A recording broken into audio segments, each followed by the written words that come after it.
Welcome, everyone, to the Everything Show, episode 660. I am your host, Matrix Lord 212, and I'm with Scott. What's up, Scott?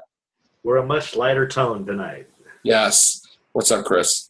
I just want you guys to know that I'm going to be suing both of you for using the English language. I Yes. have copyright of the English language, and you guys are not allowed to use it, so stop using it right now. Chris? Mock Joy! I copyright that too, by the way, so yeah. All right. So, tell us about the craziness. Go ahead. Yeah, so apparently Paramount Pictures is being sued over the use of Klingon language, and, well, let's get into this. Apparently, as of April 28th, a group called the Language Creation Society is suing Paramount Pictures in federal court over its copyright of the Klingon language from the television series Star Trek, arguing that it is a real language and therefore not subject to copyright. The suit has been filed by the Language Creation Society, argues that while Paramount Pictures created Klingon, the language has taken on a life of its own. Chris, let me stop you there. I just got something in. Yeah, Tux is now suing. Yeah, Tux is now suing Every Human because something about assholes. I have nothing further up until now. We'll get back to you as soon as we get more information. Well, I think that people are messing with Paramount because they're trying to stop production of the fan film Annex Star or something like that. That they're being ridiculous all of a sudden, and now I guess that they're getting karma back, kind of. I guess I don't know. I mean, honestly, with that fan film nonsense, they should just let them do the fan films and not try to stop them. They're letting them do it with Star Wars, and you don't hear anybody trying to do anything. So, yeah, and that's just absurd. What else is there with Star Trek? Because I know there was other. I don't know what Daniel was tonight. I don't have any other Star Trek articles. I gave it to you, I think. I don't have it actually. Yeah. All right, give it to you on your messenger thing. Let me try. Hold on, let me see. It's right underneath it's underneath the Judge Dredd thing. See it? Okay. Oh, there we go. Okay. Yeah. Okay, so it's again. This is also with Paramount. Paramount getting ready for Star Trek 4. This would obviously be the J.J. Abrams version of Star Trek. Not to get confused with anything else. Yeah. But it says Paramount would like you to boldly go, and the page is not letting me read it. Okay. Paramount would like you to boldly go where you've already gone before, back to your local multiplex for another Star Trek movie. As Justin Lin's Star Trek Beyond sails toward its summer 2016 release, the studio is reportedly getting ready to get its ducks in a row for Star Trek 4. The next installment of the sci-fi saga will be referred to for the time being as Star Trek 4. Apparently it has a web domain, I guess, now, which is kind of weird. Yeah. I thought only I do that in advance. Yeah. I guess they're getting it ready early. Well, let's hope that Star Trek Beyond is actually good. yeah. Because, I don't really know if it is going to be to get another movie, but In fact, they're not going to release anything more than that first trailer. yeah, I mean, They don't even want to talk about it at MovieCon. should be Mirror Universe, the fourth one, but whatever. I think. No. So, on that note, any other news, Chris? Yes, there's one more article here. And I'm going to have to talk about stuff too after you're done, yeah. I think we reported this already, but it says Judge Dredd may be coming to TV. We reported this a little while ago that there were talks about it. Yes, we did, but there's more articles popping up now, so I figured, all right, let's see, and why can't I go to my, oops, okay. All right, well, Judge Dredd obviously wants to make a play for TV. We also got Batman vs. Superman as his final number is $875 million overseas. I mean, worldwide. So it never made the $900 million. Sorry about that, Zack Snyder. Oh, yes. This Chris gave to me before. which I was kind of like scratching my head. Oh, yeah. I'm kind of very confused because here's why. I'm very up to date when it comes to the Puppet Master series. I was even pondering if there was a way I could put funds towards it because I know, like with the Puppet Master movie, if you donated something, you could be killed on screen or a whole bunch of cool stuff. And I think the new one was Puppet Master 11. I believe that it's going to be released in August. But now Chris sent me this thing. Now, you want to talk about that, Chris? Sure. The article here is, of course, coming from Dark Horizons, which is a great website. I love it. And it says here, Tomahawk Helmer reboots Puppet Master. Apparently, filmmaker S. Craig Zahler, sorry if I butchered that, apparently has or is writing a script for Puppet Master, The Littlest Reich. Oh, God. All right. Which, as Matrix Sword said, would be a reboot of the Puppet Master series. Or it could be 12. But here's the thing. Here's the thing.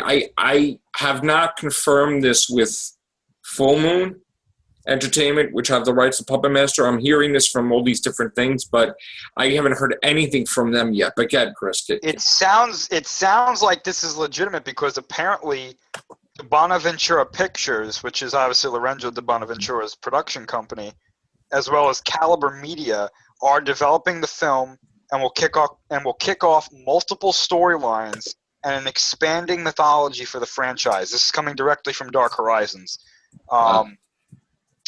So yeah, I mean, apparently early details are talking about a young man discovers a mint condition Blade doll in his deceased brother's closet and plans to sell the toy at a convention in Oregon celebrating the 30th anniversary of the infamous Toulon murders. Mm-hmm. So yeah. Sounds similar to that movie Tales of Terror about from the 60s or 70s. That little. Well, I want to find out from Charles Band because I would think that they would announce that on their, I'm going to it right now, their Full Moon Direct and all that stuff. I mean, I didn't see any of that. Now, here's a possibility. The company that's doing that, is that the one that they were able to do that sci-fi Puppet Master versus Demonic Toys?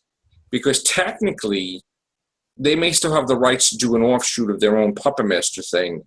I doubt that Lorenzo de Bonaventura's production company was attached to that because that was like a B sci-fi movie. Right. Okay. So I don't know. I don't know why I'm not hearing it from Full Moon. That's so weird. Maybe there was some sort of backdoor deal or something. Maybe they sold the rights to Puppet Master to them, but that's their main thing. That's interesting. Anybody who knows like some of my pictures on Facebook, like Puppet Master is like my favorite stuff. I had like all the puppets, and I had them posed in different ways. I had them on my they're going to stay. It was pretty cool. But oh man, is this a good thing or is this a bad thing? I don't see why it would be a bad thing right now. No, I mean, I guess a big budget would be a good thing. I guess they were planning on rebooting Toxic Avenger at one time. So yeah, I mean, look, the way I am. I would love a Friday the 13th every year. I would love Puppet Master every year. I have the whole Puppet Master box set thing over there. So all right. That's cool. As long as they got Full Moon's blessing, I guess, and I guess they sold the characters, okay. Why not? I'm sure we'll get different puppets.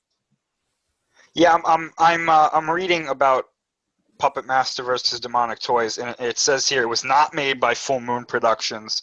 It is not considered canon to the Puppet Master series. No. Yeah. And it looks like it was made by NBC and Sci-Fi Universal. Yes. So yeah. So this may be another situation where they had lent out their rights, where in other words, people could make their own big budget while they're still making their little budget. I mean, it could be a thing that they did that to make money to finish their Puppet Master movies. So maybe they have like a thing like Toho. Godzilla is with Toho. That's what I was thinking. Yeah. I think that's what they're doing because all the Puppet Master movies are like fan funded now because they just don't have the money like they used to, and they don't have the backing. So Right. fans are basically paying for it, and and as soon as they get they raise their goals, they film the movie now. Yeah. So, and it's getting harder and harder to make the Puppet Master movies because they don't have a big company like they did to make these movies, which is really sad. But they're still somehow Charles Band is still popping them out and doing the right thing, and that's pretty awesome. I wonder if this is going to become a thing with certain movies now. Like they give the rights to one big company, they make their version of the movie, and then the original owners somehow keep the rights to make one, and then they make Or keep a movie based off of the funds that they get. I'm honestly thinking that's the way it is, Chris, because I cannot see for the life of me the only way Charles Band would ever give up Puppet Master is if like he was dying or the company was going out of business and he just needed someplace to live or something. Some crazy stuff like that. Like, I mean, I'm talking bottom of the barrel. There's no movies anymore. So I really doubt that he would ever sell it, but to kind of lease it to another company to make a franchise out of it while still being allowed to do whatever he wants to do, I would think that's the way to go. And over that money, he can make his own Puppet Master movies too. Uh-huh. Look at the agreement they have with J.J. Abrams and CBS. Like, CBS cannot put Star Trek on TV until it's actually 6 months after, I guess, Beyond comes out or something like that. So and then Star Trek 4 kind of throws some weird nonsense into that mix because I don't know how that works with a TV series. And they could probably wrap up the thing for a season and then wait till that movie's been out for 6 months and then put the next. Yeah. I mean, that's what they're going to see. They're going to take it as two different universes, like the Arrow, Flash, and then the cinematic DC. It's two different universes, and they're going to do the Prime universe on TV and then Abrams universe on the big screen. So that's it. What else did I want to talk about? Because I know there's a few other things. For anybody who didn't see it yesterday, Jon Snow came back. We talked about this briefly. Did you see it, Scott? Yeah, I finally saw it. And I was like, okay, this is... I think they kind of listened to fans because, like, he's like, all right, listen, can you do some magic or something and bring him back? The person in The Walking Dead. What's that? He's the one that gets killed in The Walking Dead, Jon Snow. They didn't want to reveal it, but that's right. That's the Easter egg. He was actually killed in Walking Dead instead of. I gotta say now, I also saw Fear the Walking Dead, and I gotta say I'm in shock that you saw it, Scott. No, I'm gonna watch it tomorrow. I can't say it. All right, I'll wait for you to watch it. That's all right. Go ahead. No. It's just craziness. But yeah, Jon Snow, I'm happy he's back. Of course, he's got his way too. He cut his hair. Yeah, I saw that. And Aya supposedly is going to get her sight back. I'm happy about that. Everything's and Tyrion's with the dragons. I'm happy about that. Things are starting to come together. Cersei is probably going to have revenge against that piece of crap guy that made her walk. But the guy Ramsay, he's got to get his. That guy that just killed the kid, the baby, and he's the most evilest piece of shit. Me and Cheryl are watching that, and I'm like, oh, he's going to feed the dog. The dog's going to eat the baby, eat her. I was in shock when he killed his father. I'm like, oh, my God. But I know Chris don't watch that stuff, but yeah, Jon Snow is back, so everything is right in the universe right now. The force is balanced. There you go. I'm happy. I saw Bates Motel tonight. Bates Motel is a couple more episodes left, and then it's done for the season. Getting so close to Psycho, I gotta say, so close to Norman Bates being completely bonkers. Almost there. One more season next year, and then done.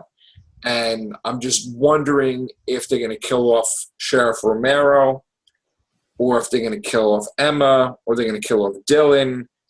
very close. There's a whole bunch of the brother will probably be dead or something.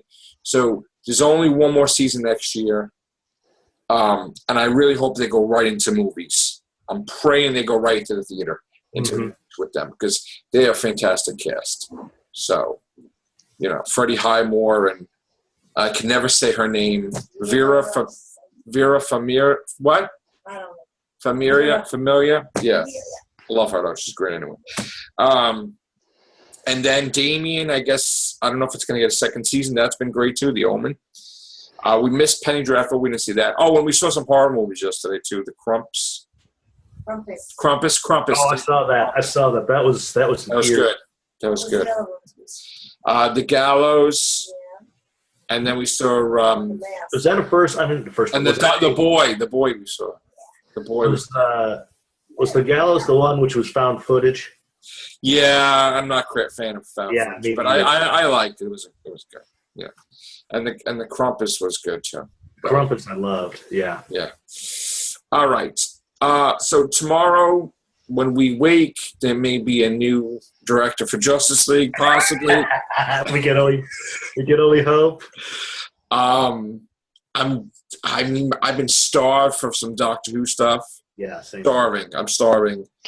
Well, hey, The Rock could have some pie in the TARDIS. Yes, happy birthday to The Rock. The Rock is 2 years older than me. And he looks a lot better. Rock is younger than me. The Rock. When I saw the picture of The Rock in the TARDIS, I'm like, oh, that's what I've always finally. That's what I'm saying. I think it would be really smooth to see him, Vin Diesel, even.